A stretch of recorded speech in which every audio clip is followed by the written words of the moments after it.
pourrait le penser en France, Taïwan c'est pas uniquement le nom d'un pays qui apparaît après Made in. Et d'ailleurs je vais passer une dizaine de jours là-bas et mon voyage commence à Taipei. Taipei, c'est la capitale de Taïwan avec 7 millions d'habitants. Soit un tiers de la population du pays. Parce qu'il y a combien de personnes qui... 23 millions. Ok. Tu n'as pas révisé avant de venir. Ça fait pas exactement un tiers du coup. Ouais. Allez, tcha tcha tcha, ES-O-N-Q-C. Bref, Taipei en mandarin ça veut dire nord du pays. Maintenant que vous savez où c'est, on va découvrir ce qu'il y a à faire dans le coin. Let's go. Let's go.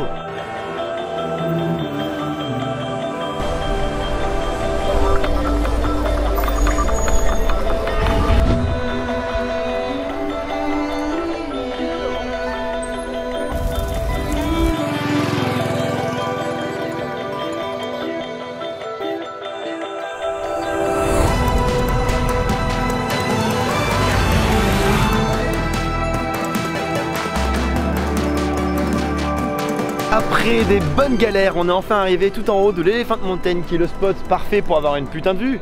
N'est-ce pas Clément? Yes. Petit timelapse d'ailleurs. Petit timelapse par là, je vais envoyer mon drone par là-bas et ensuite on va enchaîner sur un night market qui s'annonce assez culte.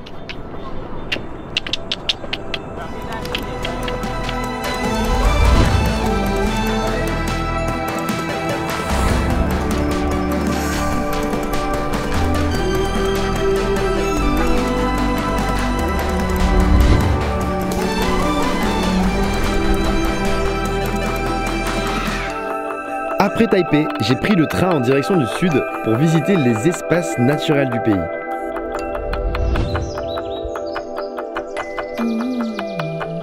On est donc enfin arrivé au parc national de Taroko. Alors il n'y a que 9 parcs nationaux à Taïwan et je comprends mieux déjà pourquoi lui en fait partie. Regarde-moi la couleur de cette eau. Franchement il fait pas très beau en plus. Mais alors là l'eau elle est d'un bleu pur. C'est assez impressionnant.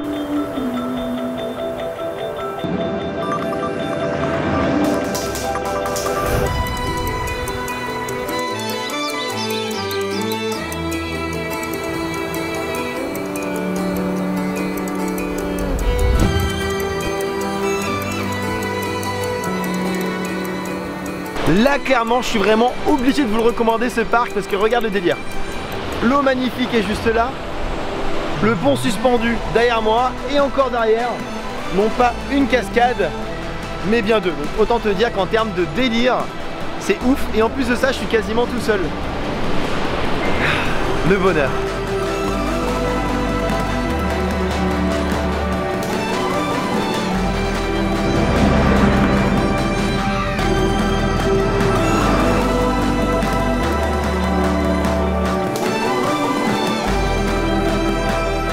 Je vous l'avais pas précisé, mais Taroko, le nom du parc national où j'étais juste avant, ça provient du nom de la tribu à qui appartiennent les terres, qui est donc Taroko. Et il faut savoir qu'il y a 500 000 aborigènes sur toute l'île de Taïwan, c'est un chiffre qui est impressionnant je trouve. Et je vais en profiter pour interviewer une personne justement aborigène d'une tribu, pas de Taroko mais d'une autre, et je pense que l'interview va vous intéresser. Je vais le retrouver.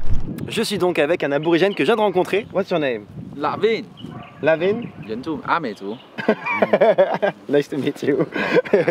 When did your tribe arrive here? 祖先可能待在这边已经几百年了。 Do you have special traditions that you keep, that you still do even 100 years after?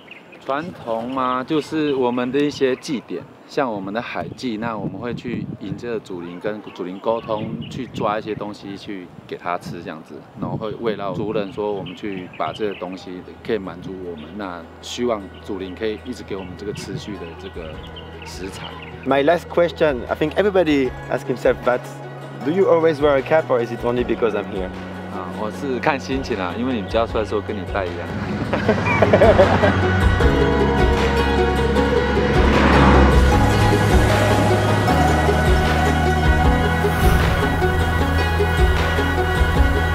On vient d'arriver à Green Island, ou autrement appelée l'île verte, parce que je suis bien en anglais, toi-même tu sais. Et c'est une île qui est connue pour une chose à la base. En fait, il y avait une prison ici auparavant qui servait à enfermer les opposants politiques au régime en place. Donc ça fait assez longtemps, parce que maintenant Taïwan c'est une démocratie. D'ailleurs, ça a été la première démocratie installée en Asie. Petit fun fact pour la route. Et maintenant, l'île est forcément beaucoup plus calme. Green Island, c'est devenu un endroit réputé pour ses spots naturels que je vais vous présenter. Parce qu'on n'est pas là pour être ici quand même.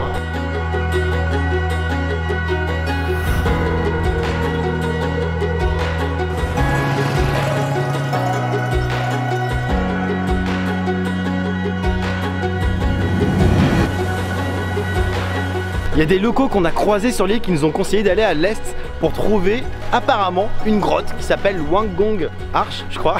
Je l'ai très mal dit. Très bien dit. Ouais. Mais on arrive au loin et de ce que je vois, ça a l'air culte.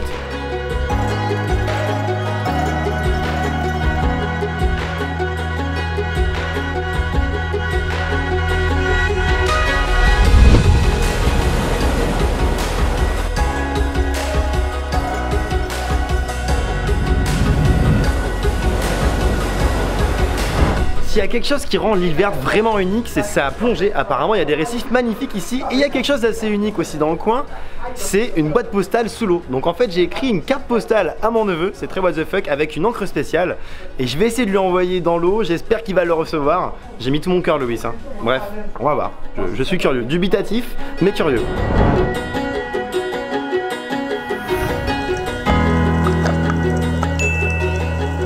Vous savez, dans la vie, on apprend parfois des anecdotes un peu inutiles, mais quand même cool, notamment pour raconter en soirée, tu vois.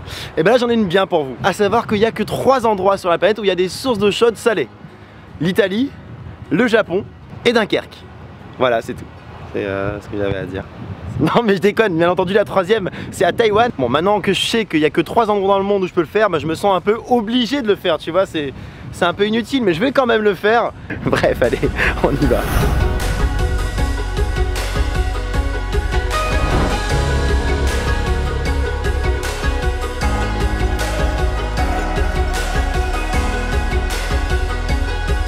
Le séjour se poursuit à Kaohsiung, à l'ouest de Taïwan, et si on est venu ici, c'est notamment pour voir quelque chose de spécifique. Un lac de lotus, déjà ça c'est cool, mais ce qui est encore plus cool, c'est qu'il y a beaucoup de temples et de pagodes par-dessus. Par exemple, juste derrière moi, là il y a 2 pagodes, celle du tigre et du dragon. Apparemment, il faut rentrer par la tête du dragon pour ressortir par celle du tigre afin d'être purifié, d'avoir de bonnes ondes pour le futur. Et c'est ça que j'adore avec l'Asie, c'est qu'en fait, grâce à cette différence de culture, tu arrives à avoir des choses mais totalement différentes de ce que tu trouveras un peu partout dans le monde. Et je vous conseille de passer parce que franchement, c'est quand même pas dégueu quoi, on peut se le dire. D'ailleurs je vais envoyer le drone, je pense que ça doit envoyer en hauteur.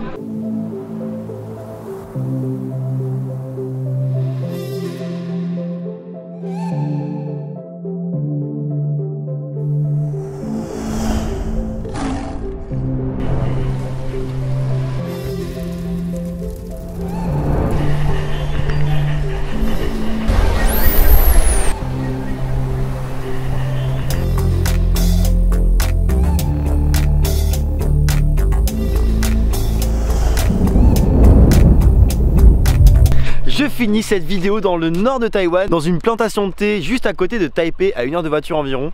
Et check-moi cette vue. Est-ce que c'est pas extraordinaire encore une fois?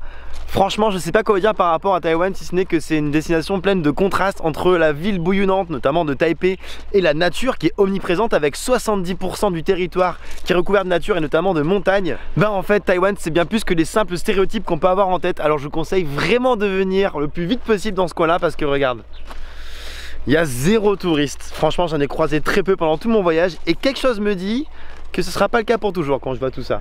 Je vous laisse sur de belles images et surtout, n'oubliez pas de voyager. Peace!